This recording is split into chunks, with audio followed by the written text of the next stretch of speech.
नमस्कार। बाजार आज और कल में आप सभी का स्वागत है। मैं हूं स्वाति रायना। इस शो में हम आपको बताएंगे बाजार में आज का पूरा एक्शन, साथ ही कल के लिए क्या रहे अब आपकी स्ट्रैटेजी। हमारे साथ शो में आपकी खास तैयारी कराने के लिए शामिल हो रहे हैं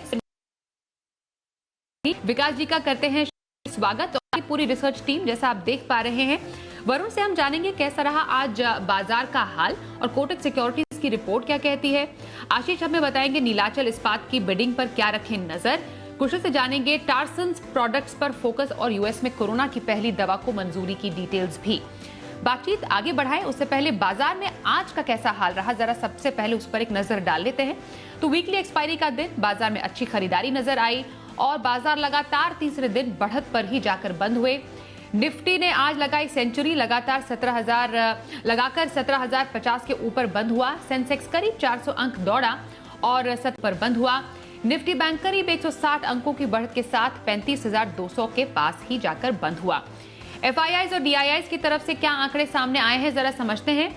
एफआईआईज यानी विदेशी संस्थागत निवेशकों ने कैश मार्केट में करीब 271 करोड़ रुपए की बिकवाली की है, तो वहीं डीआईआईज की तरफ से करीब 1,196 करोड़ रुपए की खरीदारी के आंकड़े सामने आ रहे हैं। आइए अब बाजार पर डिटेल में शेयरों का हाल समझते हैं। किस सेक्टर में मजबूती रही, कहां पर सुस्ती नजर आई, पूरा एक्शन समझते हैं। हमारे सहयोगी वरुण दुबे हमारे साथ है। वरुण, जरा बताएं आज बाजार में खबरों के चलते कहां सबसे ज्यादा एक्शन देखने को मिला? देखिए, लगातार तीसरा दिन है जब बाजार हरे निशान में बंद हुआ है और अच्छी बात यह है कि 4 दिनों के बाद आज निफ्टी 17,000 के ऊपर बंद हुआ है और लगातार दूसरा दिन है जब बैंक निफ्टी 35,000 के ऊपर बंद हुआ है। और हो भी क्यों ना, सबसे बड़ी मदद मिल रही है ग्लोबल मार्केट से। वहाँ अगर आप देखेंगे तो अच्छी खासी तेज़ी देखने मिल रही है और जाहिर सी बात है फाइजर की जो मेडिसिन मिली है कोविड के लिए उसका भी थोड़ा बहुत असर देखने मिला, जिसके चलते आज अच्छी खासी तेज़ी जो है ग्लोबल मार्केट्स में थी उसका असर भारतीय बाजारों में भी देखने मिला। विदेशी निवेशक अभी भी भारतीय बाजारों में बिकवाली कर रहे हैं, लेकिन जो क्वांटम था बिकवाली का वो थोड़ा कम हुआ है, तो उससे भी काफ़ी हद तक मदद जो है भारतीय बाजारों को मिली है। रुपया भी संभला है और जाहिर सी बात है लगातार गिरावट के बाद काफ़ी ओवरसोल्ड हो गए थे, तो वहाँ से भी एक बाउंस बैक देखने मिल रहा है। सेक्टर स्पेसिफिक अगर देखेंगे तो अक्रॉस सेक्टर तेज़ी हुई है, मिड कैप स्मॉल कैप दिग्गजों में सब जगह तेज़ी हुई है। लेकिन निफ्टी के टॉप गेनर्स की बात करें तो power grid, ITC, Cipla, Infosys जैसे काउंटर्स है जहाँ पे अच्छी खासी तेज़ी हुई है। इसके अलावा अगर आप देखेंगे तो एफएनओ में बिरला सॉफ्ट, शोला investment, Jubilant food, InterGlobe aviation जैसे काउंटर्स है जहाँ पे खरीदारी हुई है। आज की लिस्टिंग मेड प्लस हेल्थ बेहतरीन लिस्टिंग हुई है और हरे निशान में बंद हुआ है। इसके अलावा फाइजर जो कोविड के लिए दवा को अप्रूवल मिला है यूएस में, उसका इम्पैक्ट फाइजर इंडिया के स्टॉक में भी देखने मिला। गति और रेडिको कहतान ये 2 काउंटर्स और थे जिनमें अच्छी खासी तेज़ी हुई है। खबरों के चलते बायोकॉन आज जो प्रेस कॉन्फ्रेंस की खबर आई सुबह सुबह, उसके बाद देखिए स्टॉक में दिन भर एक्शन देखने मिला। एमएमटीसी नीलाचल इस्पात के लिए जो बोलियां लगाई जाएगी उसके चलते इस काउंटर में तेज़ी देखने मिली। टार्सन्स वैसे तो आज जो एंकर इन्वेस्टर का 1 महीने का लॉक इन था वो खत्म हो रहा था, लेकिन देखिए निस्टेस्टो से अच्छी खासी रिकवरी आई और जी शिपिंग में भी खबरों के चलते बेहतरीन तेज़ी थी। जिन काउंटर्स में दबाव था उसमें Divi's lab, JSW steel, metropolis, Bajaj electrical जैसे काउंटर्स थे जहाँ पे दबाव देखने मिला। लेकिन एक अच्छा ट्रेडिंग सेशन आज था और लगातार तीसरे दिन है जब भारतीय बाजार हरे निशान में बंद हुए हैं। बहुत शुक्रिया वरुण। फिलहाल बाजार पर और ज्यादा जानकारी हम तक पहुंचाने के लिए आज के खास एक्सपर्ट विकास जी का रुख कर लेते। विकास जी, वीकली एक्सपायरी के दिन बाजार थोड़े संभले जरूर, अब बताइए आगे का बाजार का कोर्स ऑफ एक्शन आपको कैसा नजर आ रहा है? हाँ बिल्कुल स्वाति, देखिए पिछले जो वीक मतलब फ्राइडे और मंडे को जो मार्केट मची थी बाजार में, उस दौरान मुझे लगता है हमने निफ्टी पे जो मीडियम टर्म के हिसाब से लो ऑलरेडी बना लिए हैं और वहां से एक बहुत अच्छी रिकवरी पिछले 3 दिनों में इंक्लूडिंग टुडे हमको देखने को मिली। इसके कई कारण है। एक तो इंटरनेशनल क्यूज काफी पॉजिटिव हो गए, ओमिक्रॉन जो वायरस है उसका भी जो डर है लगभग कम होता जा रहा है। फिर जो एफआईआईज की एक रिलेंटलेस सेलिंग चल रही थी वहां पे जो क्वांटम है उसमें कमी आई है। आज भी उन्होंने सिर्फ 250 करोड़ के करीब का कैश मार्केट में सेलिंग करी है। कल भी उनकी जो सेलिंग थी वो कम थी और नेट देखेंगे तो डीआईआईज ने उससे कहीं ज्यादा खरीदारी करी है। तो नेट में एफआईआई जो इंस्टीट्यूशंस की है वो बाइंग हुई है और फिर बाजार इतने 2200 पॉइंट अपने हाइट से घट गए थे, तो वहां से एक अच्छी खासी रिकवरी देखने को मिली है। मुझे लगता है ये जो रिकवरी शुरू हुई है ये कंटिन्यू रहनी चाहिए। हालांकि बाजार में बीच में करेक्शंस आते रहेंगे, बट मुझे लगता है अगर आपका बजट तक का फोकस है तो मैं इस निफ्टी को वापस से 18,000 के लेवल्स बजट तक आते हुए देखता हूँ। ओके, तो बाजार पर आगे का व्यू दिया विकास जी ने। अब ये भी बताइए सर, कल के लिए इंट्राडे खरीदारी करनी हो तो कौन सा पिक आप आज रेकमेंड करने वाले हैं और हफ्ते भर का नजरिया कहां पर रखने की सलाह देंगे? बिल्कुल स्वाति, अगर कल के लिए किसी को खरीदारी करनी है तो मुझे लगता है कल एचसीएल टेक में एक अच्छी तेजी होनी चाहिए। आज ये स्टॉक 1227 के आसपास बंद हुआ है, यहाँ पे खरीदारी करने की सलाह है। मेरा कल का इसमें टारगेट है 1260 का, स्टॉप लॉस रखना 1210 रुपए का। ये भारत की एक प्रमुख आईटी कंपनी है, टॉप 5 में से एक कंपनी है। और हाल ही में हमने देखे एक्सेंचर के नतीजे आए और उनके गाइडेंस दोनों ही बहुत ही एनकरेजिंग थे। और उसके बाद हमने देखा आईटी स्टॉक्स में रैली बनी है, बट इस स्टॉक में मुझे लगता है कल के दिन एक और ट्रिगर है कि ऐसे सुनने में आ रहा है कि प्रोमोटर्स की कोई ब्लॉक डील के जरिए खरीदारी करनी है कल इस स्टॉक में, और वो भी जो क्लोजिंग प्राइस है उससे 5% प्रीमियम पे भी हो सकती है।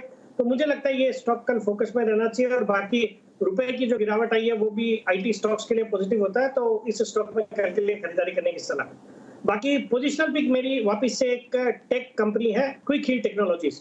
ये एंटीवायरस और साइबर सिक्योरिटी के कारोबार में है, और जिस तरह से भारत में डिजिटल थ्रस्ट है सरकार का, फिर वर्क फ्रॉम होम चल रहा है, तो इस तरह की कंपनी के लिए ट्रिमेंडस अपॉर्चुनिटी है। वैसे भी इसका भारतीय रिटेल जो साइबर सिक्योरिटी मार्केट में करीबन 34% का डोमिनेंट मार्केट शेयर है। कंपनी इंटरनेशनली भी प्रेजेंट है, अराउंड 40 कंट्रीज में इनके प्रोडक्ट्स उपलब्ध है। बाकी सितंबर तिमाही भी बहुत अच्छी थी, पैट आया 34 करोड़ का, जो कि पिछले साल 28 करोड़ था, और जून क्वार्टर में सिर्फ 6 करोड़ का पैट था। और इस कंपनी में सिक्वोया कैपिटल, जो कि एक बहुत ही रेप्यूटेड प्राइवेट इक्विटी फंड है, वो भी 3.62% स्टेक ओन करती है। तो मैं इस स्टॉक पे पोजिशनली बुलिश हूँ। मुझे लगता है 250 तक के लेवल्स आ सकते हैं, 215 का स्टॉप लॉस रखना है। बिल्कुल सर, तो विकास जी ने दो अपनी पिक्स दी है, इंट्राडे और पोजिशनल, दोनों ही टेक स्पेस से ये उनकी पिक्स है। एचसीएल टेक में इंट्राडे खरीदारी, वहीं क्विक हील टेक में पोजिशनल व्यू रखने की सलाह विकास से। ठीक है, फिलहाल आगे बढ़ते हैं, अगली खबरों का रुख कर लेते हैं। और नए साल में कैसी रह सकती है बाजार की चाल, कोटक सिक्योरिटीज की रिपोर्ट क्या कहती है, सीधे हमारे सहयोगी वरुण का एक बार फिर से रुख कर लेते हैं। वरुण, जरा बताएं बाजार पर कोटक सिक्योरिटीज की रिपोर्ट में क्या खास है और खासतौर पर किन सेक्टर में एक्शन रहने की उम्मीद जताई जा रही है? देखिए, कोटक सिक्योरिटीज़ भारतीय बाजारों के लिए काफ़ी बुलिश है। उनका कहना है कि अगले साल आपको अच्छी खासी तेज़ी देखने मिलेगी। सबसे पहले निफ्टी और सेंसेक्स का टारगेट मैं बता देता हूँ। बेस्ट केस निफ्टी का टारगेट 21,109 का है, बेस केस 19,190 और बेयर केस जो है 17,271 का है। वहीं सेंसेक्स का बेस्ट केस 69,600, बेस केस 63,800 और बेयर केस जो है 59,500 का है। यानी कि यहाँ से अच्छी खासी तेज़ी वो देख रहे हैं। उनका कहना भी है कि बाजार में जो गिरावट आई वो खरीदारी के अच्छे मौके हैं, क्योंकि जो इंडिकेटर्स है जैसे कि GST collection, e-way bill, IIP, consumption, ये सब एक बेहतरीन तेज़ी की तरफ कहीं ना कहीं इशारा कर रहे हैं। आगे चल के अर्निंग्स ग्रोथ भी काफ़ी बेहतर आने वाली है, इकोनॉमी में रिकवरी आएगी और खासकर रिकवरी का फायदा ट्रांसपोर्ट, होटल, रेस्टोरेंट सेगमेंट्स को होगा। Earnings recovery automobile, BFSI, IT, oil and gas sector में आपको देखने मिल सकती है। जीडीपी ग्रोथ FY23 के लिए 8.1, 24 के लिए करीब 6.5 के आसपास रह सकती है। साथ ही साथ रियल एस्टेट सेक्टर के लिए इनका कहना है कि रिकवरी जो है उसकी काफ़ी बेहतरीन उम्मीद आगे लगा रहे हैं। सिर्फ कुछ ऐसी पॉइंट्स है जो कि कहीं ना कहीं रिकवरी को कम कर सकते हैं। एक तो कोविड के बढ़ते केसेस और दूसरा FY23 के पहली छमाही में आखिरी में हो सकता है कि आरबीआई रेट जो है उसको बढ़ाए, करीब आधे % के आसपास रेट बढ़ा सकता है आरबीआई, ये इनका कहना है। और इसके चलते हो सकता है कि थोड़ी बहुत इधर उधर दिक्कतें हों, लेकिन अगले साल को लेके कोटक सिक्योरिटीज़ काफ़ी बुलिश है और बड़े टारगेट इन्होंने निफ्टी और सेंसेक्स में दिए हैं। शुक्रिया वरुण, इस पूरी खबर पर और ज्यादा जानकारी हम तक पहुंचाने के लिए। आगे बढ़ते हैं, NINL से जुड़ी हुई खबर, यानी नीलाचल इस्पात के लिए बिडिंग शुरू हो चुकी है। पूरी खबर के लिए आशीष चतुर्वेदी के पास चलते हैं। आशीष, जरा बताइए NINL की बिडिंग में क्या खास है? देखिए, नीलाचल इस्पात के लिए बोली लगाने का आज आखिरी दिन है और यहाँ पर देखिए सरकार अपनी कंपनीज़ के द्वारा करीब 93% हिस्सेदारी है जो होल्ड करती है। इसमें से मेजॉरिटी स्टेक जो है MMTC के पास है, 49.78% हिस्सेदारी जो है MMTC के पास है। इसके अलावा अगर आप देखें तो NMDC भी 10% से थोड़ा ज़्यादा इस कंपनी के अंदर होल्ड करता है। BML देखिए 1% से कम हिस्सेदारी है, करीब 0.68% की हिस्सेदारी जो है BML होल्ड करता है। और इसमें माना जा रहा है कि कंपनी जो NINL है इसकी वैल्यूएशन करीब आप देखिए 6,500 6,000 से लेकर 7,500 करोड़ के आसपास की बताई जा रही है, क्योंकि कंपनी पूरी तरीके से इंटीग्रेटेड है। इनके पास 2,500 एकड़ का लैंड है, आयरन ओर की खदान है, इसका भी एक बड़ा बेनिफिट देखने को मिलता है। तो एमएमटीसी को माना जा रहा है कि अगर ये हिस्सा बिकवाली हो जाती है तो करीब 4,000 करोड़ मिलते हुए नजर आ सकते हैं, जो कि इसके मार्केट कैप के लिहाज से अगर आप देखें तो काफ़ी सिग्निफिकेंट है। करीब 62% हिस्सा जो है इसके मार्केट कैप का इनको मिलने वाला है, यानी पर शेयर अगर आप फायदा कैलकुलेट करके देखें तो करीब 27 रुपये के आसपास आएगा। तो बड़ा बेनिफिशियरी जो है एमएमटीसी है। इसके अलावा भी अगर आप देखें तो क्योंकि इसके असेट्स के लिए देखिए कंपनी की खरीदारी करने के लिए काफ़ी सारी कंपनी रुचि दिखा रही हैं। JSPL है, JSW स्टील है, ArcelorMittal है, ये देखें तो काफ़ी अग्रेसिवली बिड कर रहे हैं। तो बेस केस में आप देखिए 6,500 से लेकर 7,500 करोड़ की जो वैल्यूएशन है इसका अनुमान लगाया जा रहा है। लेकिन क्योंकि अग्रेसिवली सब बिड कर रहे हैं और रिस्पॉन्स अच्छा देखने को मिल रहा है, तो हो सकता है कि जो आंकड़ा यहाँ से और बढ़ते हुए नजर आए। ऐसे में सीधा बेनिफिट जो है एमएमटीसी को देखने को मिलेगा। बड़ा बेनिफिशियरी है JSPL, यहाँ पर ये बिड कर पाते हैं और कैसे इनकी जो आगे की पोजीशन है इसके ऊपर भी फोकस रखना होगा, क्योंकि इनके लिए भी अगर आप देखें तो काफ़ी स्ट्रैटेजिक तौर पर महत्वपूर्ण है। दोनों के प्लान जो है आसपास आते हैं, केवल 150 किलोमीटर की दूरी पर है, तो इस डेवलपमेंट को क्लोजली वॉच करेंगे। विकास जी, इस पूरी बिडिंग प्रक्रिया में बड़ा बेनिफिशियरी एमएमटीसी, उस पर आपकी राय, और JSPL पर भी आपका व्यू जानना चाहेंगे। नहीं, बिल्कुल, देखिए ये जो खबरें आई है एमएमटीसी के लिए तो डेफिनेटली बड़ा पॉजिटिव है, और उसका हमने आज पॉजिटिव आउटकम भी देखा। स्टॉक आज 10% चला भी है, बट मुझे लगता है इसमें अगर ये मटेरियलाइज होता है तो डेफिनेटली बड़ा बेनिफिट होगा। एमएमटीसी यहाँ से और भी अच्छा करना चाहिए वैल्यूएशन के लिहाज से, और जैसे अभी आशीष भी बता रहे थे 27 रुपये पर शेयर का इसका प्राइस आता है, तो डेफिनेटली बहुत ही सस्ते लेवल्स पे है। तो इस स्टॉक में बिल्कुल नजर रखनी चाहिए, और इन खबरों के ऊपर ये स्टॉक यहाँ से अच्छा करेगा। और बाकी जिंदाल स्टील एंड पावर भी एक अच्छी क्वालिटी की कंपनी है, और मुझे लगता है ये स्टॉक भी जिनके पास है उनको तो होल्ड ही करना चाहिए। बाकी अगर कोई गिरावट आती है तो वहाँ पे खरीदारी भी की जा सकती है। बिल्कुल, चलिए दूसरी खबरों का भी रुख कर लेते हैं। लिस्टिंग के बाद टार्सन्स प्रोडक्ट्स का एंकर लॉक इन खुला है। कुशल का रुख कर लेते हैं। कुशल, जरा बताएं, टार्सन्स प्रोडक्ट्स पर फोकस है, एंकर लॉक इन खुला है, क्या जानकारी है आपके पास? और जी, तो हाल ही की लिस्टिंग टार्सन्स प्रोडक्ट्स जो है आज फोकस में था, और इसका सबसे बड़ी वजह जो है वो यही थी कि जो एंकर निवेशक यहाँ पर निवेशित किया था उन्होंने, तो 1 महीने का जो लॉक इन पीरियड होता है वो आज खत्म होता हुआ दिखा। हालांकि उसका जो रिएक्शन है वो इस स्टॉक में बहुत ज़्यादा आता हुआ नहीं नज़र आया, और वो इसलिए क्योंकि अगर आप देखें तो यहाँ पर जिस तरह की प्राइसिंग और जिस तरह का लेवल्स अभी आता हुआ दिख रहा है, देखिए आप कुल 662 रुपये प्रति शेयर के भाव पर यहाँ पर कुल 46 लाख शेयर सब्सक्राइब हुए थे, और जिसमें अगर आप कुल total shares after getting listed अगर आप देखेंगे तो लगभग 8.7% हिस्सा एंकर निवेशकों का था। इनफैक्ट 12 नवंबर को यहाँ पर 32 एंकर निवेशकों ने कुल मिलाकर 306 करोड़ के शेयर जो हैं इनको अलॉट किए गए थे, जिसमें गवर्नमेंट ऑफ सिंगापुर ने 8.66% हिस्सेदारी ली थी। अबू धाबी इन्वेस्टमेंट अथॉरिटी का भी लगभग 7.5% का हिस्सा था। यही नहीं, मॉनेटरी अथॉरिटी ऑफ सिंगापुर जो है उन्होंने भी 4.4% के स्टेक एज एन एंकर यहाँ पर इनकी एंकर बुक में लिया था। बट अब ओवरऑल जिस तरह की मैं आपको बात कह रहा था कि आप देखिए जिस तरह की लिस्टिंग होती हुई दिखी थी, 682 रुपये प्रति शेयर के भाव पर यहाँ पर NSE 26 नवंबर को लिस्ट हुआ था। इनफैक्ट अगर आप देखें तो NSE पर ये लिस्ट होने के बाद आज जो है हमें 590 से 600 रुपये के आसपास के जो लेवल्स हैं वो आते हुए नजर आए। तो ओवरऑल अगर आप परसेंटेज गिरावट देखेंगे तो 12 से 13% की ही गिरावट जो है लिस्टिंग के बाद यहाँ पर होती हुई दिखी। पर मोर इम्पॉर्टेंटली आज जब भी एंकर निवेशकों का लॉक इन खुलता है तो एक अपॉर्चुनिटी रहती है निवेशकों के लिए, जो खासकर जो एंकर इन्वेस्टर्स हैं उनको एग्जिट करने के लिए, जो कि आज हमें इस स्टॉक में उतना आता हुआ नहीं नजर आया। यानी कि जो निवेशक है वो अभी भी इसमें बने हुए हैं। बिल्कुल विकास जी, टार्सन्स प्रोडक्ट्स पर आपकी राय? नहीं, देखिए वैसे कंपनी अच्छी है, क्वालिटी अच्छी है, और बाकी आमतौर पे ऐसे देखते हैं जब एंकर की जो लॉकिंग पीरियड खत्म होता है तो हम स्टॉक में गिरावट देखते हैं, बट इस स्टॉक में आज नहीं हुआ, जो कि दर्शाता है कि एंकर इन्वेस्टर्स को अपना जो स्टेक है या जो माल है वो बेचना नहीं है इन लेवल्स पे। हालांकि स्टॉक अपने हाइट से, रिसेंट हाइट से अच्छा खासा करेक्ट हो गया। मुझे लगता है इन लेवल्स पे इस स्टॉक में बने ही रहना चाहिए, यहाँ से और अपसाइड आने वाले दिनों में देखी जा सकती है। बिल्कुल सर, और एक बार फिर से कुशल का रुख करेंगे क्योंकि अहम खबर ये आ रही है कि फाइजर की कोरोना की दवा को अमेरिका में मंजूरी मिल गई है। कुशल जरा बताइए, कोरोना की पहली दवा को मंजूरी, क्या डिटेल्स हैं?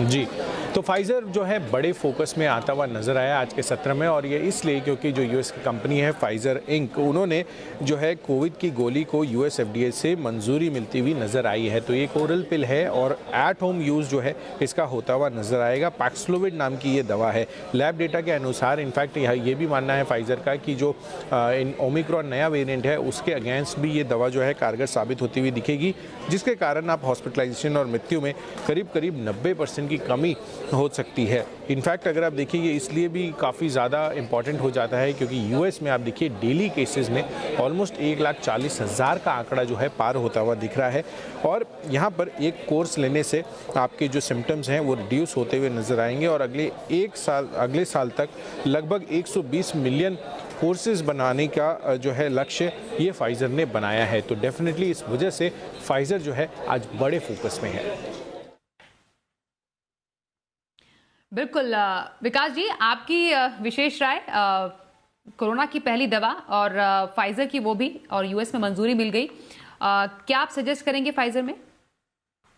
बिल्कुल स्वाति, खबर बहुत ही पॉजिटिव है। फाइजर की जो ओरल पिल को मंजूरी मिली है और उसका हमने इम्पैक्ट आज जो फाइजर की इंडियन सब्सिडियरी है उसमें भी देखा, बिकॉज अगर वहां पे मंजूरी मिली है तो उसका जो मैन्युफैक्चरिंग वगैरह इंडिया में भी हो सकती है, और लॉजिकल है कि वो फाइजर के थ्रू ही करेंगे। बट और भी अगर उनको कैपेसिटी ज्यादा चाहिए तो और कोई फार्मा कंपनी के साथ भी टाई अप हो सकता है, बट फाइजर के लिए डेफिनेटली पॉजिटिव है। आज भी स्टॉक ने अच्छा किया और आने वाले दिनों में यहाँ से भी और अपसाइड आ सकते हैं। तो I remain bullish on Pfizer and would maintain a hold on the stock. चलिए, शो में वक्त हो गया कल का ऑप्शन जानने का, देखते हैं कल का ऑप्शन।